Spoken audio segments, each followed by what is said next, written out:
Got it.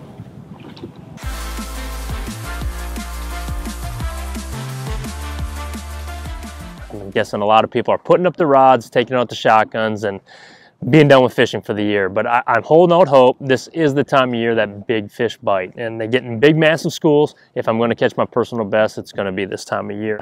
First of all, the biggest key is, again, they school up. This time of year, the schools are congregating into big wintering areas, and they're moving in by the minute. They might be a little slow, their metabolism, not willing to shake their tail to go run over and grab a bait. But at the same time, if I can slow down my presentation and still move a bunch of water, I can get myself some big bites. And my first choice to do that is an Outcast Tackle Goldeneye swim bait head. This is a 3/8 ounce model.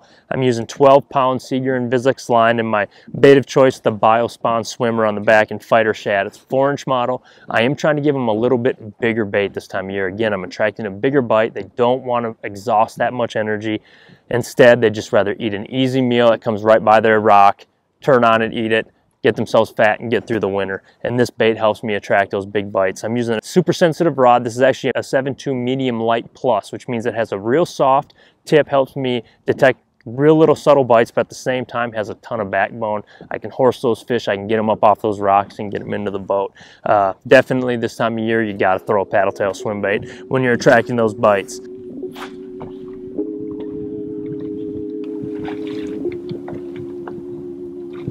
Got it.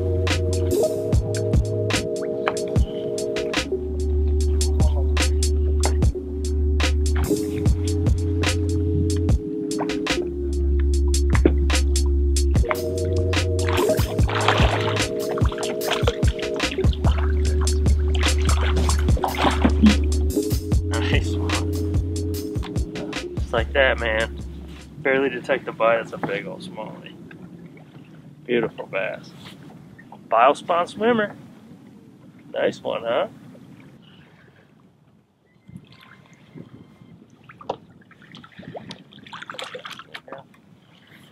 You really can't power fish them too much, you know. You get the beautiful thing about using the swimmer, the single tail swim bait.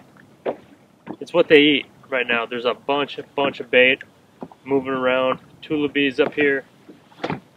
Move around, and these fish are looking for a little bit bigger forage. It's one time a year that I like to really bump up my swim bait size. You know, this is the 3/8 Goldeneye, and I'm just throwing it down there, and just kind of like a drunk shad, bringing it through the rocks, swimming it, treating it like a tube. Sometimes they come up and eat it, other times they hit it on the bottom.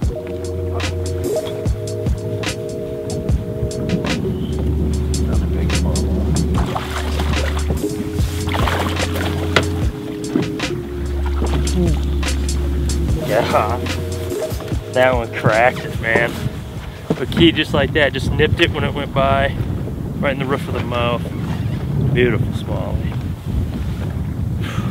Just nipped it, that tail back down on the way down. Just waited for it, picked it back up. You got about a 50-50 chance that fish or another one's on it. And in that case, he was on it. Beautiful.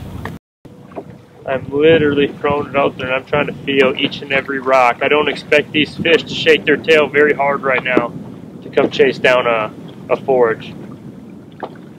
Right now they're trying to eat and get fat and not expend any of that energy. So just try to bring it by, feel each and every little rock that I come across, and try to talk one of these bass out here into biting it.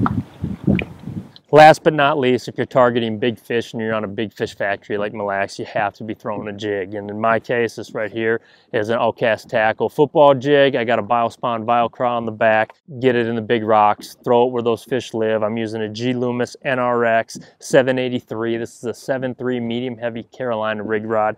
This NRX gets the job done. Using a Shimano Corrado 15-pound test. And again, just throwing the big jig out there and attracting those big bites. Instead of just calling it over, the ice has not covered up the lakes yet. There's still plenty of good fishing to be done, and lots of it. Get out there and get the job done. Tight lines.